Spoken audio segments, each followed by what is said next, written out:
Nat'l Police Union expects Trump to bring back racial profiling, lift ban on militarized police. One phrase comes to mind when reading the newly proposed list of expectations from the National Fraternal Order of Police of President-elect Trump: "This won't end well."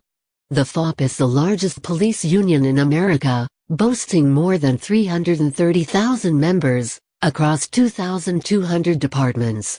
This month, they began circulating an internal document meant to define their expectations of the Trump presidency.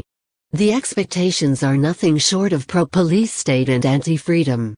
In the document, the union attempts to distance themselves from the notion that this is an actual list of demands, but their intent is unmistakable, as the FOP publicly proclaimed their unwavering support of the Trump presidency prior to the elections. The list ends with the following disclaimer: "This document is a predictive summary of potential actions that the Trump administration may take in its first 100 days and is based on statements from the campaign and media reports up to the time the document was distributed to FOP members. It is not an advocacy document and does not represent the FOP's agenda for the first 100 days of the incoming administration. It is an advisory to our members as to what may happen when the new administration takes over." However, the newly proposed list, titled, "The Trump Administration, the First 100 Days," lays out the police agenda quite clearly, with a prediction of executive action to reinstate so many of the tyrannical practices overturned by the last two administrations.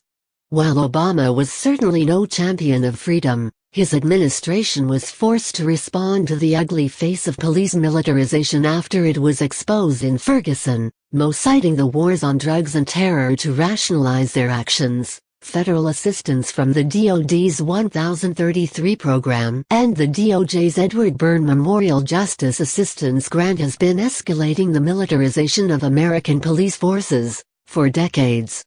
By sidestepping the Posse Comitatus Act of 1878, the U.S. government has blurred the divisions between the military and the police, and the result came to a head as Ferguson quickly began to resemble a military occupation rather than an American city. This was before the Ferguson riots too. After the police state reared its ugly head, the administration was forced to act, and EO 13688 was passed establishing the Federal Interagency Law Enforcement Equipment Working Group (LEO) to develop recommendations to improve federal support for the appropriate use, acquisition and transfer of controlled equipment by state, local and tribal law enforcement associations. In other words, the wholesale acquisition of grenade launchers, 50 caliber firearms, bayonets, tracked armored vehicles, mine-resistant vehicles, amphibious assault vehicles, Apache attack helicopters, and a slew of other entirely unnecessary equipment for domestic police operations was slowly throttled. This infuriated the police union, who perceived it as an attack on their ability to issue tickets, enforce the immoral war on drugs, and conduct day-to-day silencing of dissent in general. Trump, who ran on a pro-police platform, is expected by the FOP to undo this throttling of military gear and release the torrent that is the U.S. police state back to its full status. In the very first bullet on their list, the FOP makes clear their number one expectation: pledged to rescind Executive Order 13688, which imposed limits on state and local law enforcement equipment programs throughout the federal government. But that's just the beginning. Because of its highly ineffective and racist undertones, even the warmongering Bush administration issued a federal ban on racial profiling.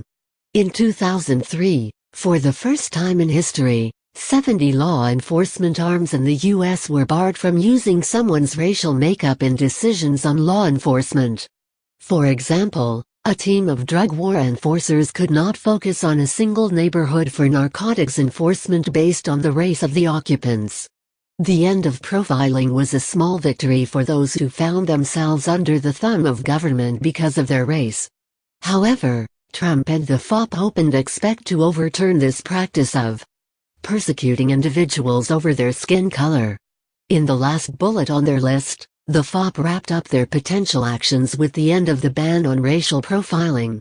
Reverse or amend the broad, Bush-era ban on racial profiling by all or some federal agencies among their other expectations. The FOP notes that Trump should reverse the position of the federal government on the use of private prisons too.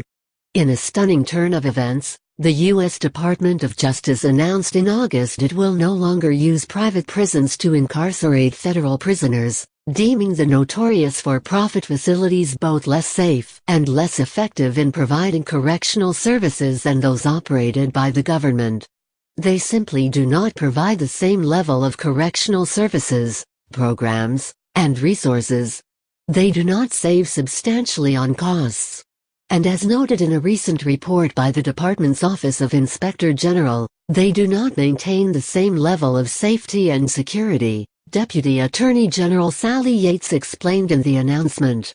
Image: http://pixel.watch/QUT7. Immediately following the announcement that they would lose their tax-subsidized cash cow, prison stocks plummeted. Equally troubling is a call for a 2-year mandatory minimum federal prison sentence for illegally re-entering the U.S. after a previous deportation, and a 5-year mandatory minimum for illegally re-entering for those with felony convictions, multiple misdemeanor convictions, or 2 or more prior deportations. Also reforms visa rules to enhance penalties for overstaying. This is yet another huge giveaway to the prison industry, as it would force the federal government to use and build more private prisons just to house the massive number of immigrants caught re-entering the U.S. The Free Thought Project spoke to a Border Patrol agent who called the provision a nightmare, noting that it would create massive prison camps across the country as well as insane costs for housing these individuals. So, there you have it. The Trump presidency, according to the police, is the creation, growth, and subsidization of the most massive police state the world has ever known. Dear libertarians who voted for Trump, regret that decision yet?